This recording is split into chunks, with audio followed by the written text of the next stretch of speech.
उत्तर प्रदेश के कुशीनगर के हाटा नगर पंचायत में मदनी मस्जिद पर बुलडोजर कार्रवाई का मामला अब गर्माता जा रहा है।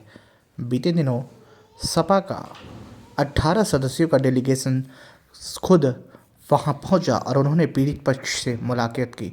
दरअसल हम आपको बता दें कि इस पर प्रशासन ने 25 साल पुराने मदनी मस्जिद को अवैध बताते हुए बुलडोजर कार्रवाई कर दी है, जिस पर इलाहाबाद हाईकोर्ट से स्टे के बाद जिस दिन यह तिथि खत्म होती है उसके अगले दिन सुबह ही प्रशासन भारी फोर्स के साथ वहां पहुंचता है और तकरीबन 10 थानों की फोर्स खुद मौके पर मौजूद होती है। उसके बाद वहां पर कार्रवाई शुरू की जाती है। कुछ ही घंटों में मस्जिद को गिरा दिया जाता है, लेकिन उसके कुछ समय बाद यूपी की राजनीति गर्म हो जाती है और समाजवादी पार्टी के मुखिया अखिलेश यादव ने इस कार्रवाई को एक तरफा कार्रवाई बताया है। हालांकि अब इस पे सवालिया चिन्ह खड़ा करने के बाद सपा का डेलीगेशन में जो 18 सदस्यीय लोग थे जो वहां पहुंचे, उन्होंने इसे एक तरफा कार्रवाई बताया है। इसको लेकर प्रशासन ने कहा है कि हमने सिर्फ अवैध ढांचे को गिराया, जिस पर क्या कुछ कहना है शिकायतकर्ता का, क्या कुछ कह रहे हैं सपा के वो नेता जो खुद मौके पर पहुंचे थे। आइए हम आपको सबसे पहले सुनाते हैं जिन्होंने इस मस्जिद के ऊपर शिकायत दर्ज की थी, उनका क्या कुछ कहना है। आइए हम सबसे पहले आपको सुनाते हैं और उसके बाद हम सुनाएंगे सपा के उन नेताओं का बयान जो खुद वहां पहुंचे थे अखिलेश यादव के आह्वान पर, यानी अखिलेश यादव ने उन्हें खुद वहां भेजा था और क्या कुछ उन्होंने वहां देखा। सबसे पहले सुनाते हैं जो वहां जिन्होंने कंप्लेन की। थाने की और तहसील की तथा नगर पालिका की वहाँ जमीनें हैं, नजूल की जमीनें हैं। अभी थोड़ा बच्चे थे, उसी समय पूरा क्षेत्र जानता है। थाने की मकान थी वहाँ, उस मकान में दरोगा जी रहते थे, सिपाही रहते थे, घुड़सवार रहते थे और उस जमीन पर एक मस्जिद बनाया गया। इनका 23 डिसमिल का लगभग 23 डिसमिल का इसमें लगभग इनका रजिस्ट्री है। बाकी जमीन सब इधर उधर से 19-20 करके ही बनाए हैं। हम लोग लड़ते रहे, बीच में सपा बसपा की सरकारें आई, मस्जिद ही बनवाते रहे उन सरकारों के लोगों से मिलजुल करके। फिर भी एप्लीकेशन हमारा हमेशा चालू रहा। इस समय परम पूज्य महाराज जी के श्री चरणों में आशीर्वाद मिला और इस हिंदू समाज के सम्मान को उठाने के लिए हमने एक एप्लीकेशन कल उनके सामने प्रस्तुत किया, जिस पर आर्डर हुआ कि इसको नफी किया जाए। इसका मुस्लिम पक्ष का कहना है कि हमने 32 डिसमिल जमीन खरीदी थी, 30 डिसमिल पे हमने निर्माण कराया है, अभी हमारा 2 डिसमिल बाकी है। तो कहाँ से वहाँ पे अलग की जमीन आ गई? अभी जो नफी हो रहा है, जमीन नफी लेखपाल लोग कर रहे हैं, तहसील के लोग कर रहे हैं, उससे दूध का दूध पानी का पानी रिपोर्ट सब आ जाएगा। मस्जिद के बगल में ईदगाह है, ईदगाह के बाद थाने की जमीन है, तो कहीं तो विवाद नजर नहीं आ रहा है। ईदगाह तो दर्ज है, ईदगाह की जमीन है, उसको मैं नहीं कर रहा, लेकिन मस्जिद के दाहिने तरफ दक्षिण तरफ थाने की जमीन है। मस्जिद में थाने की जमीन है। दावा शेरपा साहब एसपी थे, यहाँ आकर के पंचायत हुआ था, पूरे समाज के दोनों तरफ के लोग थे।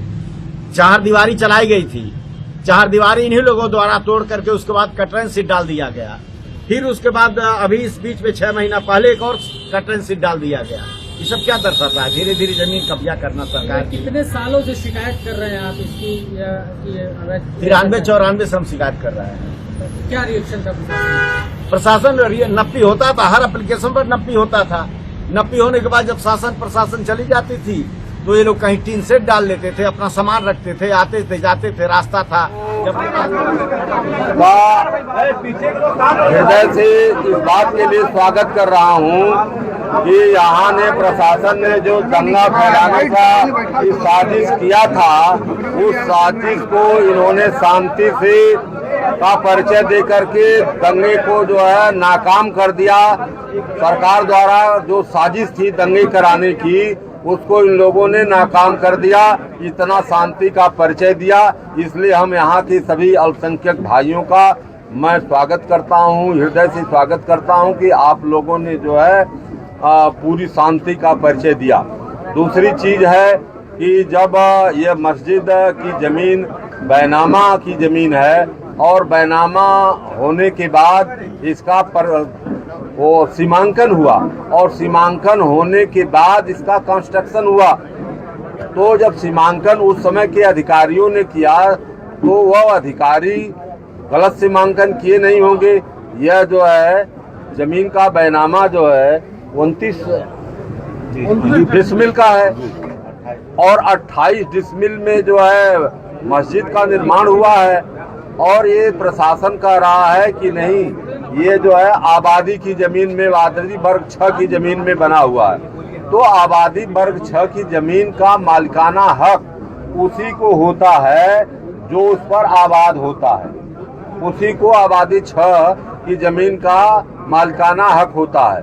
दूसरी चीज है कि जब सुप्रीम कोर्ट ये बार बार सरकार को इंस्ट्रक्शन दे रही है कि प्लेस ऑफ वर्शिप एक्ट 1991 में जो बना, उसने ये कहा है, जो देश की पार्लियामेंट ने बनाया, तो उसमें ये कहा गया कि पूजा स्थल चाहे जिस किसी के हो उनको यथावत रखा जाए, उसमें भी कोई छेड़छाड़ न किया जाए। ये बात को जो है प्लेस ऑफ वर्शिप एक्ट 1991 में देश की संसद ने कहा जो है। इसके बाद वर्तमान में अभी जब संभल का विवाद हुआ, तो संभल का विवाद जब सुप्रीम कोर्ट गया, तो सुप्रीम कोर्ट ने कहा जो है कि सरकार जो है बुलडोजर की कार्रवाई को बंद करे, न्यायिक प्रक्रिया में आवे। न्यायिक प्रक्रिया में राजस्व संहिता की धारा 67A जो होती है, अगर कोई अवैध निर्माण है, गांव सभा की जमीन पर है, जीएस पर है, 132 की जमीन पर है, सार्वजनिक उपयोग की, तो क्या 67A में कोई मुकदमा तहसीलदार द्वारा चलाया गया या उसका पुनः सीमांकन किया गया? सीमांकन से ये सिद्ध हुआ कि ये कितनी जमीन जो है यह ज्यादा में बनी है, जबकि यह इसका कंस्ट्रक्शन उस समय हुआ बैनामा के बाद जो है, जो वहाँ के तहसील की टीम आकर के इसका कंस्ट्रक्शन को कराई जो है, उसने पैमाइश कराया, पैमाइश कराने के बाद कंस्ट्रक्शन हुआ। तो फिर अवैध निर्माण होने का कोई औचित्य नहीं है।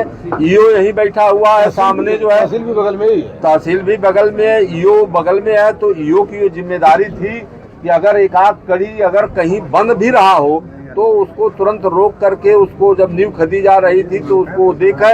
तो उस समय इसलिए नहीं देखा कि राजस्व विभाग ने उसकी पैमाइश करके डिमार्केशन कर दिया था उसका चारों तरफ से कि ये जमीन जो है मस्जिद की है और रजिस्टर्ड जमीन है। तो यह कानून, यह जो है कानून को हाथ में लेकर के, जो संविधान को हाथ में लेकर के जो गैर कानूनी कार्रवाई सरकार इसलिए किया जो है कि यहाँ कुशीनगर में भी एक बड़ा दंगा हो जाए और यहाँ भी माइनॉरिटी के लोगों को कुचल दिया जाए। लेकिन माइनॉरिटी के हमारे साथियों ने जो है अपना